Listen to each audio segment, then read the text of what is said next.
პირველადი აი სასწრაფო მოხმარებისა და გარდაუვალია ამის გარეშე, მით უმეტეს, როდესაც გააქვს MacBook Pro, MacBook Air და გააქვს მხოლოდ ორი შესაერთებელი Type-C. Smartphone არის ყველაზე საუკეთესო პლატფორმა, სადაც შეგიძლია ივაჭრო ყოველგვარი საკომისიოების გარეშე. შაითან მაშინების აქსესუარების რევიუ გვექნება დღეს. პირველადი აქსესუარები, რომელიც დაგჭირდებათ ყველა იმ ადამიანებს, ვინც ფლობთ MacBook-ებს, Pro-ებს, Air-ებს, შმეარებს, ნებისმიერ ყველა აქსესუარს, რასაც კი აქ ნახავთ, ქვევით გექნებათ შემოგთავაზე ფასი და იმ გრაფაში მიგიწევთ აი ამ ყველა აქსესუარზე ვიდეოში აი აქ სადღაც რა ფასი უნდა შემოგთავაზო და რა თქმა უნდა All-Market-ის ადმინისტრაცია იმ ფასს ჩაწერთ თუ არა დაგიდასტურებენ და შეიძენთ ფასდაკლებულად. ნებისმიერი აქსესუარის კოდიც დაიწერება, ესე. ძიების ველში შეგიძლიათ დაწეროთ აი ამ აქსესუარების კოდები, რომელსაც დაგიწერთ, მოძებნით ძალიან ადვილად, შეხვალთ, ნახავთ ფასებსაც და ასევე დაგიწერთ რა ფასი უნდა შესთავაზოთ იმისათვის, რომ მიიღოთ ეს პროდუქტები ფასდაკლებულად. სხვათა შორის ძალიან ბევრი აქსესუარი არის ისეთი, რომელიც აი მე უცბად დამჭირდა, მაგალითად მონიტორის შეერთება რო დამჭირდა და ვერც ვერაფერი ვერ გავაკეთე, სანამ არ ვიყიდე ეს აქსესუარი, რომელსაც მოგვიანებით განახებ და კიდევ რამოდენიმე აი აქ დავაგებული მაქვს, რამოდენიმე პატარა პუჭუ-მუჭუ აქსესუარები, რომელიც აი პირველადი აი სასწრაფო მოხმარებისა და გარდაუვალია ამის გარეშე, მით უმეტეს, როდესაც გააქვს MacBook Pro, MacBook Air და გააქვს მხოლოდ ორი შესაერთებელი Type-C და პროსტა ვერც ვერაფერს ვერ აკეთებ, როცა გინდა რაღაც ზედმეტი რაღაც მოწყობილობების შეერთება. პირველი აი ჩემი ყველაზე უსაყვარლესი აქსესუარი არის აი ეს. წინა რამოდენიმე ვიდეოს წინ მე განახეთ ის აქსესუარი, რომელიც შევიძინე კიდევაც, მაგრამ ის არის უბრალოდ სადგამი. ეს სადგამი არის ძალიან განსხვავებული იმ წინა ვერსიისგან. ამ სადგამს შეგიძლიათ შეაერთოთ პირდაპირ MacBook-ი Type-C-დან და მთელი მუღამი ზუსტად აი აქ მარცხენა მხარეს იმალება. აი ნახეთ. პორტები აქვს გვერდზე ძალიან ბევრი. მათ შორის შეგიძლიათ როგორც HDMI შეერთოთ, ჩვეულებრივ USB-ც, Type-C-ც და კიდევ SD კარტაც და micro SD კარტაც შეგიძლიათ შეარჩოთ, როდესაც ან კამერიდან იწერთ რაღაცას, ან ტელეფონის SD კარტიდან და ასე შემდეგ. მოდით ახლა დავდოთ ჩვენი ლეპტოპი, ჩვენი შაითან მაშინა დავდოთ და მოდით შევაერთოთ. ხო, ყუთში დევს აი ეს. Type-C, 40-50 სანტიმეტრი, ნახევარი მეტრი. მეტი აქ ჭირდება, უბრალოდ აქედან აქ უნდა შეერთო. მეტი სხვა დანიშნულება ამ Type-C-ს არ აქვს. და მოყვება ესეთი ჩასადები, ესე ვთქვათ, ქარქაში, ჩიხოლი, რა შეიძლება დაერქვას. აი ესე დაკეცავ, ამაშივე ჩააგდებ პირდაპირ და ნებისმიერ ჩანთაში ჩაედება. ნახეთ, მშვენიერი აქსესუარი. ანუ ყველა ჩანთაში ჩააგდებ, დაჟე უკანა ჯინსის ჯიბეში ჩაგეტევა, თუ ესე უცბად პატარა მანძილზე გინდა გადაიტანო. ეს გადავდოთ გვერდზე, გავშალოთ ჩვენი აქსესუარი და დავხედოთ. პირველი რაზეც უნდა გაგიმახვილოთ ყურადღება. უკან ფეხებზე აქვს აი აქ რეზინები. წინ რეზინის ფეხები აქვს, აი ესე. იმისათვის რომ რაღაც პრიალაზე დაპირი თუ გაქვთ, არ დაიფხაჭნოს, არ დაიკაწროს და ასე შემდეგ და კიდევ ეს მთლიანად არის რეზინის, იმიტომ რომ ჩვენი შაითან მაშინები არის ალუმინისგან დამზადებული და ძალიან ადვილად ემჩნევა აბსოლუტურად ყველა ნაფხაჭნი. იმისათვის რომ არ დაიფხაჭნოს ჩვენი შაითან მაშინები, აქ ყველაფერი მორეზინებულია. აქაც და აქაც. აი ეს სადგამი წინა ფეხებიც კი რეზინის აქვს. შემდეგნაირად იშლება, აი ეს ესე გამოიწევა, ესეც ესე გამოიწევა, ანუ რა სიმაღლეზეც გინდა დააყენებ, გვაქვს 1 2 3 4 კბილი გვაქვს და 4 კბილის სიმაღლეზე შეგიძლია დააყენო აი ეს სადგამი. დავაყენოთ თქვათ აი აქ მესამე კბილზე ერთიც და დავაყენოთ მეორეც. გამოვწიოთ აი ესე.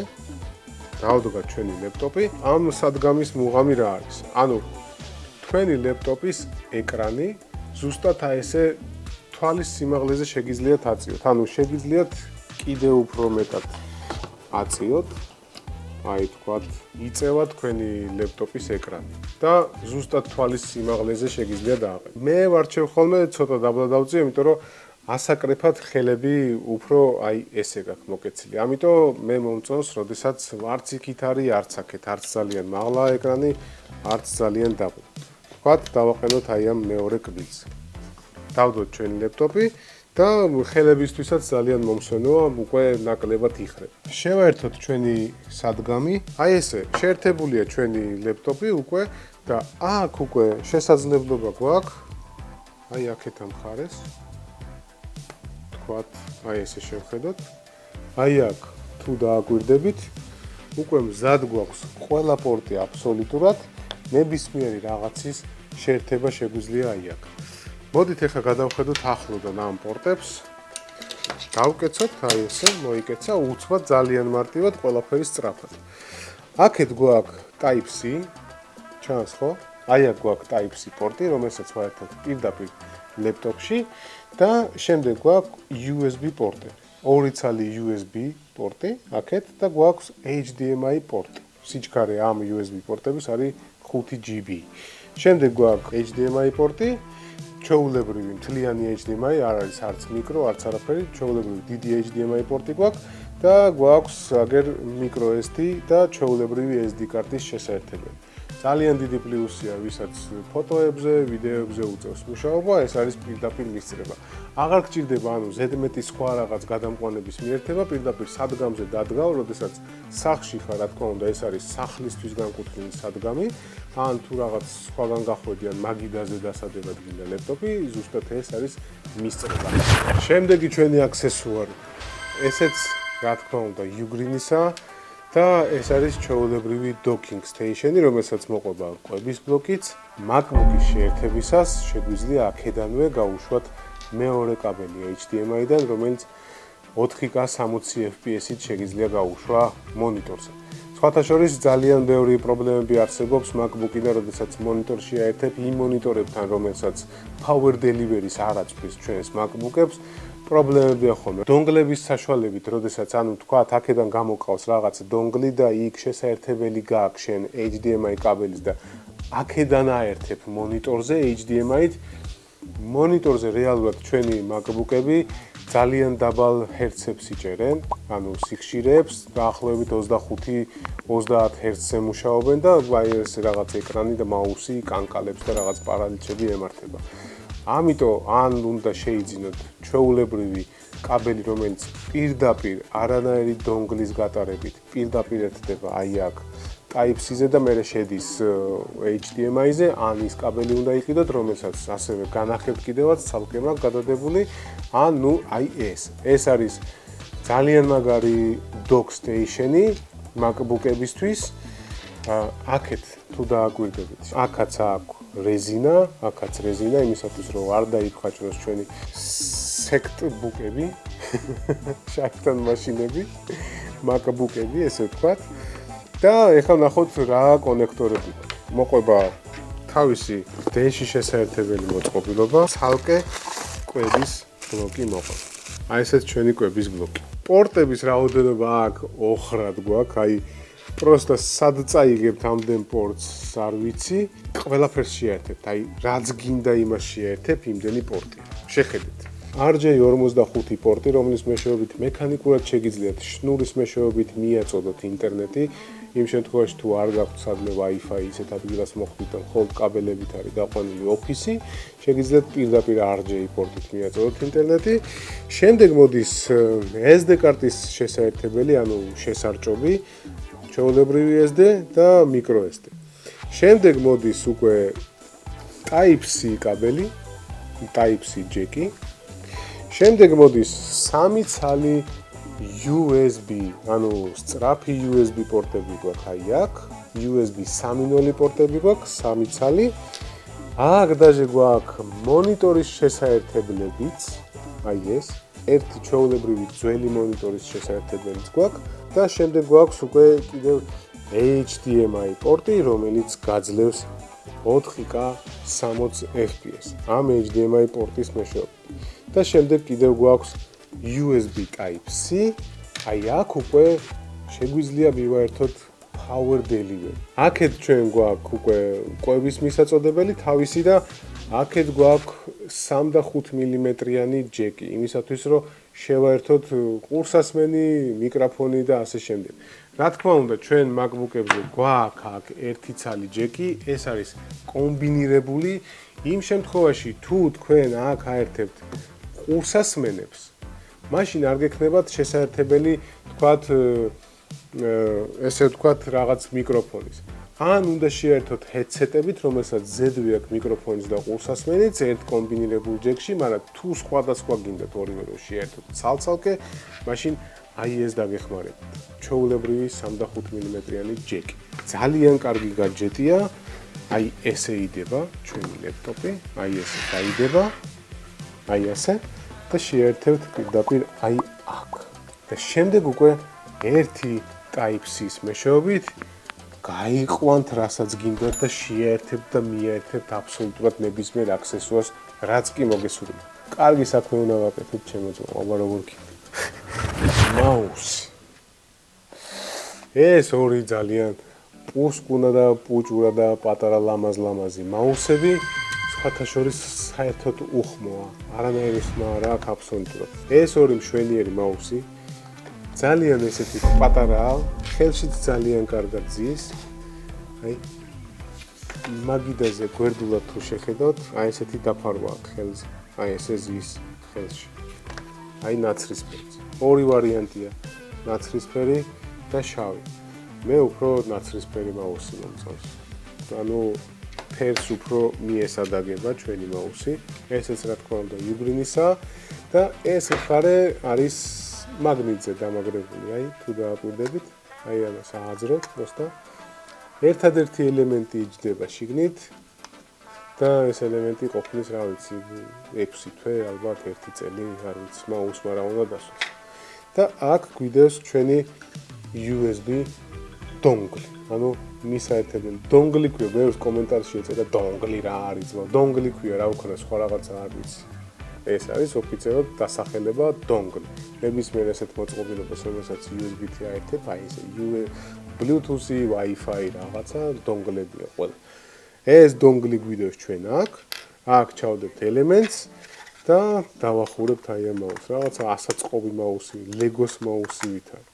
დავახურებთ და ყველაზე ესეთი ხაზგასასმელი ფაქტორი რაც აქვს ამ მაუსს, ხმა არ აქვს, ანუ კლიკის ხმა აქვს, აი უხმო მაუსს ეძახიან. აი მიკროფონთან მივიტან ეხლა ახლოს და ნახეთ დავაჭერ აი ამ კლიკს.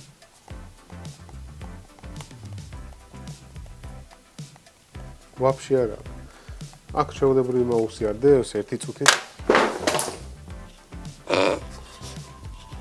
აი მაგალითად ნებისმიერი სხვა მაუსი.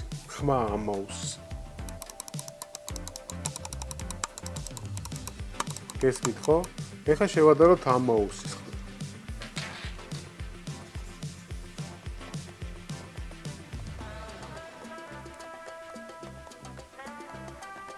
ვაფშე არა, პრაქტიკულად ხმა საერთოდ არა. ჩვენ შაითან მაშინას და ამ dongles გავარჭობთ. აი აქ.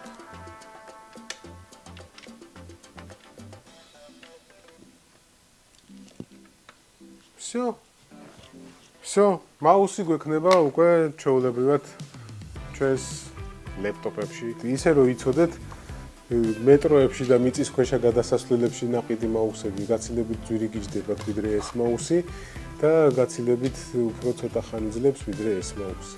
ამ მაუსს ვინც იყიდის, მიხვდება როგორი ხარისხისაა და მიხვდება ამ მაუსის გამძლეობასაც. ეს მაუსი ჩვენს თორნიკეს აქვს და ძალიან გვაყოფილი. ხო, ხარ? ხო, вообще-то მიწისქვეშა გადასასვლელებში ნაყიდ მაუსებში ორი ელემენტი იდება, აქ ერთი იდება, მაგრამ იმას არ ნიშნავს, რომ ის უფრო მეტ ხანს ძლებს, არა, ეს უფრო მეტ ხანს ძლებს და მოდით ნახეთ მაგარი მაუსი. პროსტა მართლა საკაიფო მაუსი. ერთი ცალი იუგრინის მაუსი ოჯახში უნდა გეგდოთ. აი რო იყიდით, მე მიხვდებით რა. როდესაც მე ვიყიდე მონიტორი, 32 ინჩიანი მონიტორი და დამჭირდა აი ამ MacBook-ზე მიერთება ამ მონიტორისა. წავაწყდი ერთ ძალიან დიდ პრობლემას. დონგლის მეშვეობით, რომელსაც არ ქონდა აი-ას თავისი კვება და არ ქონდა არც power delivery და არაფერი, რა თქმა უნდა, ჩემ მონიტორს, რომელიც ბოლოს ვიყიდე 32 ინჩიანი Dell-ის მონიტორი, ამ მონიტორს ქონდა მხოლოდ display port-ი და HDMI port-ი. როდესაც MacBook-ი გაქვთ, ამ შემთხვევაში ჯობია რომ შეიძინოთ power delivery-იანი მონიტორი, სპეციალურად MacBook-ებისთვის, რომელიც არის განკუთვნილი, ანუ Type-C აქვს უკან შესაერთებელი მონიტორს და ეს Type-C-დან იძლევა power delivery. თუ გინდათ რომ MacBook-ი დაკეტოთ და თან ისე მოხდეს რომ ეკრანი არ ჩაგიქრეთ და გააგრძელოთ მუშაობა, ამისათვის საჭიროა ჩვენს MacBook-ებს მივაწოდოთ კვების წყარო. წინააღმდეგ შემთხვევაში დაკეტვისას თუ კვების წყარო არ ეძლევა, ჩვეულებრივად ჩაქრება და მოკლედ გაგეთიშება სავით, ესე ვთქვათ, სლიპზე გადავა, hibernate-ზე და ასე შემდეგ. ამიტომ უნდა მიაწოდოთ power-ი, ანუ შნურიც უნდა გქონდეთ შეერთებული და თან ისე უნდა გაიყვანოთ მონიტორში. მონიტორებს, რომელსაც აქვს power delivery, ანუ ერთი კაბელის მეშვეობით ეძლევა აი ამ ჩვენს MacBook-ებს კვებაც და თან დაკეტვის შემთხვევაშიც, რა თქმა უნდა, MacBook-ი არ გადადის, არ იძინებს არც hibernate-ში, არც sleep-ზე და ასე შემდეგ. ანუ MacBook-ს დაკეტავთ თუ არა, მონიტორი მაინც გინთია. ან შეგიძლია დააყენო პარალელურზე, ამუშაო MacBook-იც მეორე მონიტორად და ასე შემდეგ. და ამასთანავე ერთად დაგჭირდებათ, რა თქმა უნდა, ცალკე Bluetooth კლავიატურა და Bluetooth mouse-იც. იმისათვის რომ აი ამ დაკეტილზე იმუშაოთ. აი ესე ძალიან ძნელია ხა. კლავიატურა რომ გამოიყენოთ და mouse-ი MacBook-ის და პროსტა ისე მონიტორს, დიდ მონიტორს უყუროთ, ცოტა მოუხელთებელი. წავაწყდი აი ამ ძალიან დიდ პრობლემას. როდესაც მე დონგლით გამყავდა, პროსტა რაღაცა დონგლი და მე HDMI და მე მონიტორში მონიტორზე გამოდიოდა 25 ან 30 Hz მაქსიმუმ. იმიტომ რომ 4K მონიტორია ჩემი და 30 Hz და 25 Hz, აი პრაქტიკულად თამაშებს რო თამაშობ და სკრინშოტებს აკეთებ და ესე მკვდარივით დაბლაყუნობს მაუსი, აი ზუსტად იგივე რაღაცა იყო. ამისათვის დამჭირდა ზუსტად აი ეს მოწყობილობა, შესაერთებელი კაბელი, რა ვიცი, რაც გინდათ დაარქვით. ეს არის HDMI to USB Type-C, ესე ვთქვათ. ანუ Type-C გადადის HDMI-ს. ზუსტად ამან მომცა საშუალება იმისთვის, რომ 4K 60 FPS-ი მიმეღო ზუსტად ჩემ 4K მონიტორზე. ძალიან მაგარი მოწყობილობა, ამან ფაქტიურად გადამარჩინა, იმიტომ რომ აი საკაიფო გამოსახულებას იძლევა, არანაირი ლაგი, არანაირი ჭედვა და არანაირი რაღაც მსგავსი ფიმფამფუები არ ჭირს.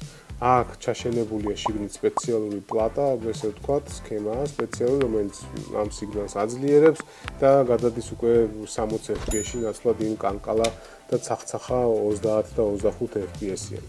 ანუ შეერთებ ამას პირდაპირ შენს MacBook-ში და მეორე მხარეს გაუშვებ HDMI-ში. კიდევ ერთხელ მევქ, ეს არის სპეციალურად განკუთვნილი იმ მონიტორებისთვის, რომელსაც არ აქვს MacBook-ებისთვის power delivery-ის მიწოდების საშუალება Type-C-ის მეშვეობით. შვენიერი აქსესუარია და რა თქმა უნდა, ამაზეც მიიღებ ფასდაკლებას, არ დაიწერება ყველაფერი, რაც უნდა შეასრულოს და რაც უნდა შესთავაზოთ ფასის შემოთავაზებაში. რა თქმა უნდა, ყველა ამ აქსესუარზე და ყველა აი ამ მოწყობილობაზე ფასდაკლებები გექნებათ, როგორც გითხარით, აი აქ დაიწერება, როგორ უნდა მოძებნოთ და როგორ უნდა ჩაუწეროთ აი იქ ფასის შემოთავაზეს გრაფაში, ჩაუწერთ იმ ფასს და ოლმარკეტის ადმინისტრაცია ჩემი ხათრით დაგიდასტურეთ. ქვევით კომენტარებში ველოდები დაწერეთ რა აქსესუარი, რა მოწყობილობა განვიხილოთ და რაზე დაგიკლოთ კიდევ ფასები და როგორი ფასდაკლებები შემოგთავაზოთ. ხო, და კიდევ აუცილებლად ქვევით დაწერეთ თუ გაინტერესებთ აი ამ სკამების რევიუები. გადავიღოთ ამ სკამებზე, ვარგა არ ვარგა. და ქვევით გელოდებით კომენტარებში. კარგად, დროებით. Peace.